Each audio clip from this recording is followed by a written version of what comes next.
Mary's hands shook as the bank slammed the door on her pension, 15 years of sacrifice erased in a cold, final refusal. Around her, furious veterans clenched fists and teeth, ready to fight back. But what happened next will shock even those who thought they'd seen everything. But first, let's go back to the beginning. Mary sat motionless at the kitchen table, the letter crushed in her fist, knuckles white against the faded wood.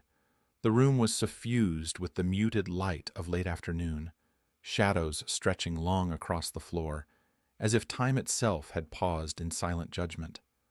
Her eyes, swollen from nights spent clutching memories of Jack, now burned with a mix of disbelief and rising fury.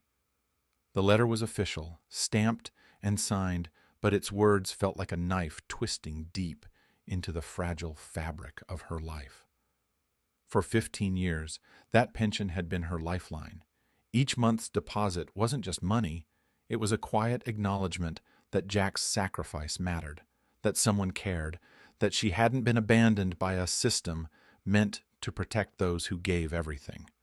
Now, the bank's refusal shattered that fragile trust. The technicalities James Keller mentioned were thin excuses, bureaucratic smokescreens to mask cold indifference. Mary understood the language of finance and liability well enough to know this was no accident. It was calculated. The bank weighed risk against compassion, and profit won. Her thoughts spiraled back to Jack's final days, the relentless pain he endured from wounds both physical and unseen. How he'd fought for the country that now seemed to turn its back on the woman he loved. Mary's grief was raw but steady. It had sustained her through countless trials. This new blow, however, threatened to undo years of quiet resilience. Every ounce of strength she had was summoned now, not just for herself, but for the memory of a man who had once stood proud in uniform, trusting his government to honor its promise. Across town, the news spread like wildfire through the veteran community. At the American Legion Hall, voices grew louder in anger, fueled by frustration long simmering beneath polite facades. Veterans who had shared foxholes with Jack recalled his steadfast loyalty, his sacrifices that few fully understood. They saw Mary not merely as a widow, but as a symbol of the nation's failure to care for its own. The outrage was not just about a pension. It was about dignity denied, promises broken, and lives undervalued. James Keller, in his polished office, remained unmoved by the storm he had ignited. To him, Mary was a bureaucratic nuisance, an inconvenient claim that complicated his bottom line. His cold professionalism veiled a pragmatic mind shaped by years of corporate policy. Risk must be minimized, and loopholes exploited to safeguard the institution. Compassion was an expensive luxury in his world, one that threatened shareholder confidence and his own career advancement. He had seen cases like Mary's before: vulnerable clients, scattered papers, lost signatures. To deny was safer than to comply. Yet beneath his steely exterior, Keller wrestled privately with an uneasy conscience. He knew the public outcry could snowball, the veterans' fury could attract media attention, and the bank's reputation risked serious damage. But admitting error now would mean exposing internal failures and financial loss. The gulf between his personal discomfort and corporate duty widened every hour. Meanwhile, Mary's neighbors watched quietly, their empathy simmering beneath everyday interactions. The pension was more than money. It was a promise to those who served, a pact that survivors would not be left to fend alone. Mary's plight was a reflection of a deeper crisis, the systematic neglect of veterans and their families. It was a story many felt compelled to act upon, driven not just by loyalty to Jack's memory, but by their own fears of abandonment. As dusk deepened, Mary finally stood, the letter slipping from her grasp. Her hand steadied, resolve hardening like forged steel. She would not be ignored.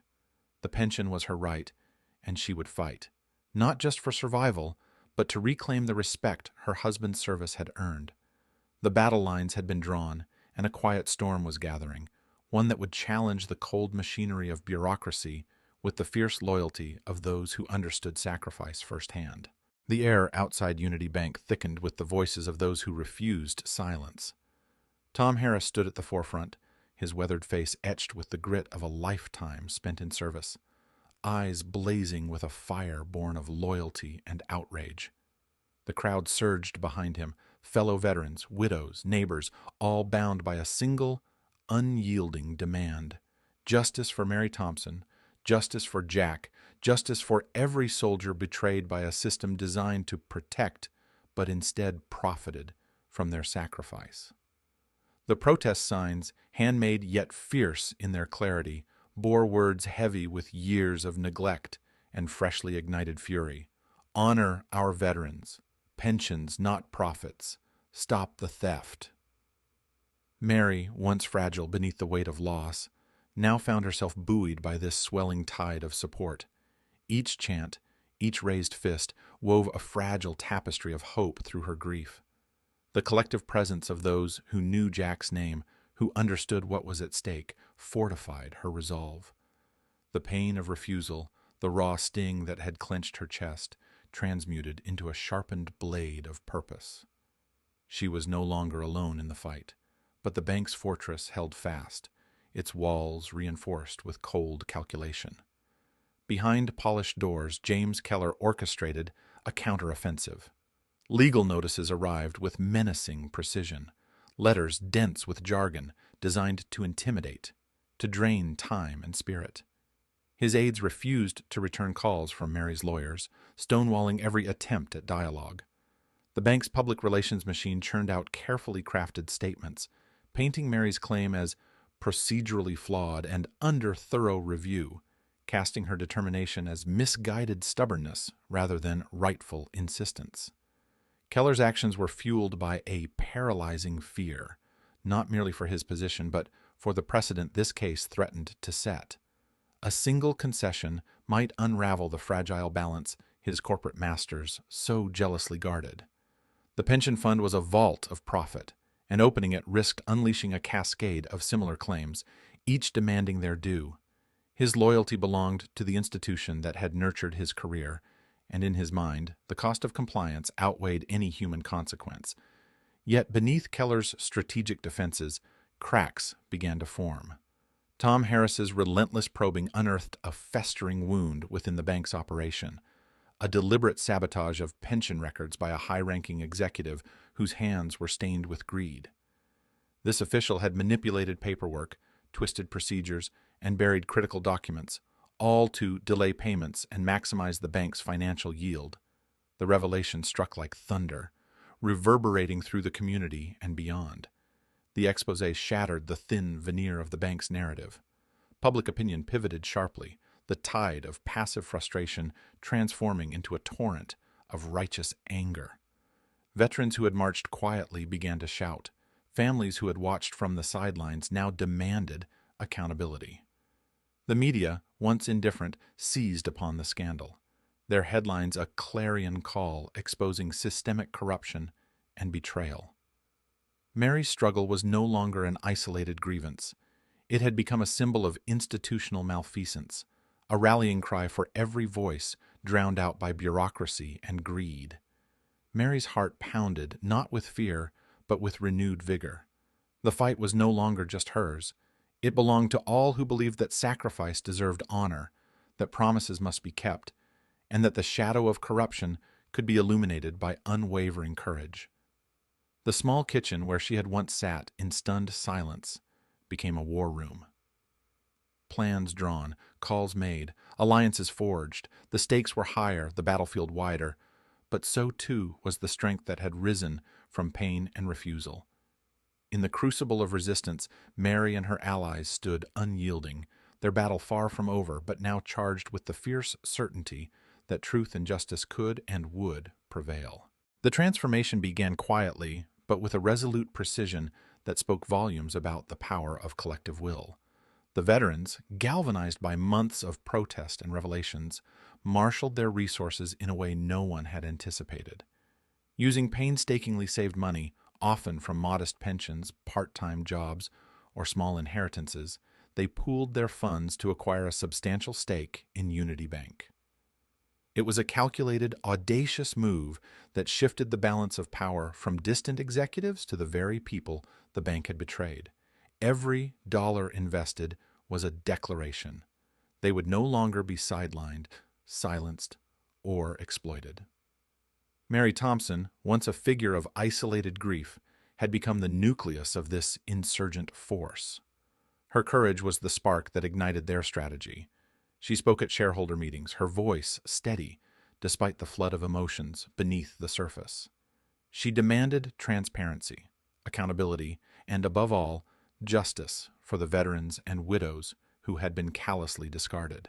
The boardroom, once an intimidating fortress of corporate detachment, now echoed with the truths Mary and her allies brought forward, truths supported by documentation, testimonies, and the unyielding moral force of those who had fought and suffered.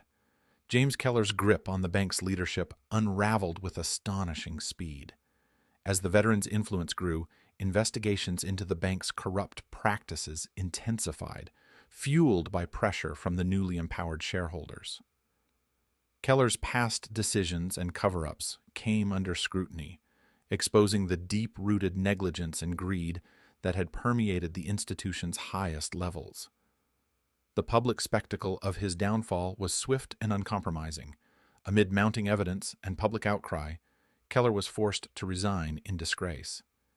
His departure was not merely a personal defeat, but a symbolic cleansing, an acknowledgement that no individual, no matter their rank, was above the principles of justice. The reversal of the pension decision was both immediate and definitive. The bank issued a formal apology to Mary and the affected veterans, a statement weighted with the recognition of past failures and a commitment to change. The first pension payment, long withheld, finally arrived in Mary's bank account, a sum that represented far more than financial relief. When she read the confirmation, tears blurred her vision, not from sorrow, but from the overwhelming validation of years of struggle. This moment crystallized the entire journey, the pain, the fight, the sacrifice, into a singular triumph that resonated deeply within her and everyone who had stood by her side. Unity Bank, shaken to its core, pledged sweeping reforms designed to safeguard veterans' benefits from future exploitation. New oversight committees, veteran representation on the board, and transparent audit mechanisms became institutional mandates. These reforms were a direct consequence of the veterans' unrelenting pressure and Mary's unwavering resolve, marking a fundamental shift in how corporate responsibility was defined and enforced. The reverberations of this victory extended far beyond a single bank or pension. Mary's fight became a beacon, a rallying symbol for veterans and their families nationwide who had endured similar injustices in silence. News outlets chronicled the saga as a case study in resilience and righteous defiance. Veterans organizations mobilized, emboldened by the success, initiating campaigns to audit and reform other pension systems and benefit structures. The narrative shifted from quiet resignation to active empowerment. No longer were the veterans mere recipients of charity or forgotten debts, but agents of change wielding collective power to reclaim their dignity. In towns and cities across the country, Mary's name was spoken with reverence. Her story was told and retold in community centers, veterans' halls, and family dinner tables, inspiring new generations to demand accountability from institutions long accepted as untouchable. The fight had begun with a refusal, had been fueled by solidarity, and was won through strategic, determined action that redefined justice itself. Through pain, perseverance, and unity, Mary Thompson and her comrades reclaimed not just a pension, but the honor owed to every sacrifice made in service, a justice bought back by those who refused to surrender it.